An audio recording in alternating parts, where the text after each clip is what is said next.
time. Excited about this hearing. I appreciate this topic and the bipartisan approach in which we're taking on this. This is a vital topic. It affects literally millions of people. And one of the things that we have to recognize, I think, as a nation is that more than 90% of the people who go to a federal prison are going to come back out. And we have a duty and an obligation to make some determinations as to how we structure that. Are we sending the right people to prison? Are we doing the right things once they're there?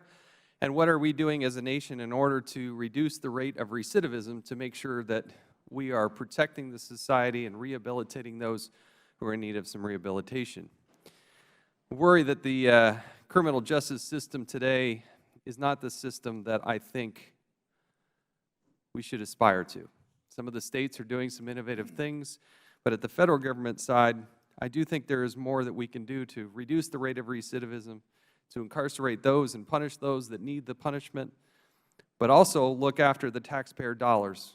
And the rise and expansion of the system is something that I would call into question and is ripe for an oversight hearing, and I appreciate the bipartisan nature, bicameral nature, in which we're going to address this as we hear from two senators, two members from the House of Representatives, and then two governors. And then we will continue through tomorrow and hear from some others as well. Let me put in perspective the federal prison population and the unsustainable growth rate that we're seeing. From 1940 to 1980, the federal prison population barely moved. We had roughly 24,000 prisoners during those between 1940 and 1980. Over the next 10 years, it more than doubled to about 58,000 prisoners. In the 1990s, saw another 100% increase to 134,000 prisoners. And from 2000 to 2010, it increased roughly 45% to roughly 210,000 prisoners.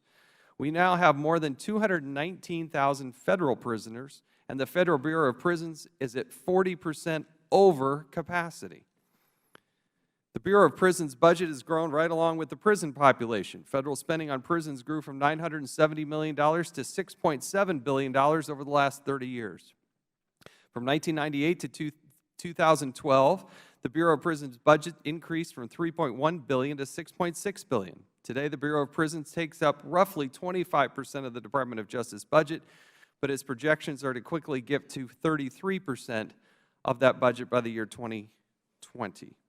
This is obviously an unsustainable pace, and something needs to be adjusted.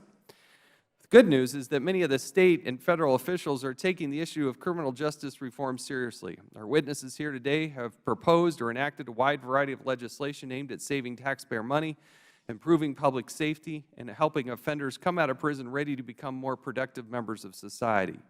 Reform efforts have included tackling asset forfeiture issues, front-end changes in the areas of equitable sentences, behind-the-wall changes to teach prisoners skills to lead productive lives once they get out, and back-end reforms aimed at reducing the rate of recidivism.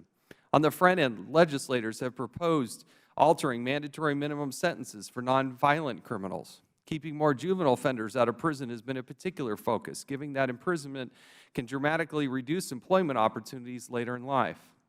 Increasing the use of non-confinement alternatives like substance abuse programs, drug courts, and family counseling can give troubled youth a second chance.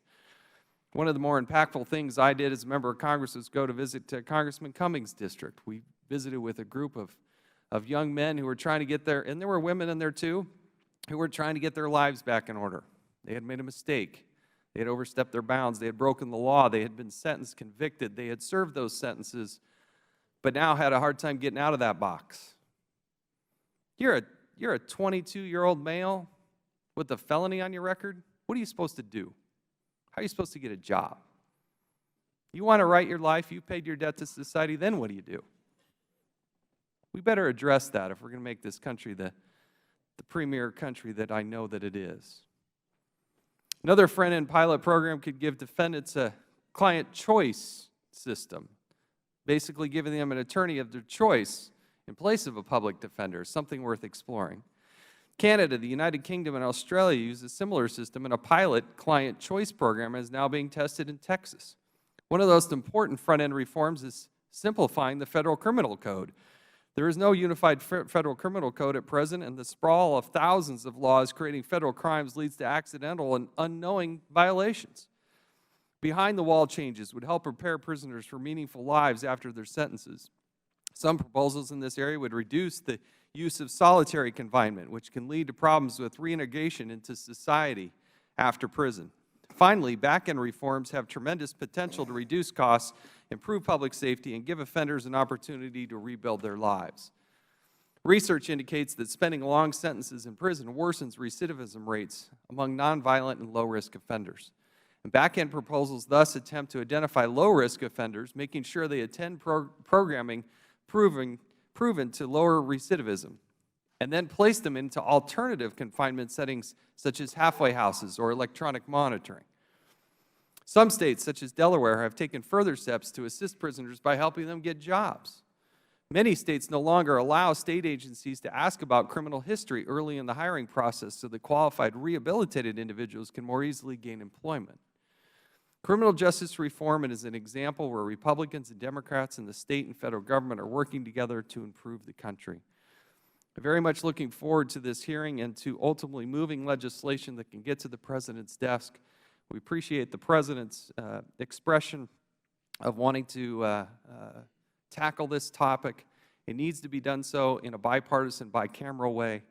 That's the spirit in which we gather here today. I do appreciate the effort also of Chairman Goodlatte, who is holding and conducting a hearing simultaneous to this, but obviously plays an important role.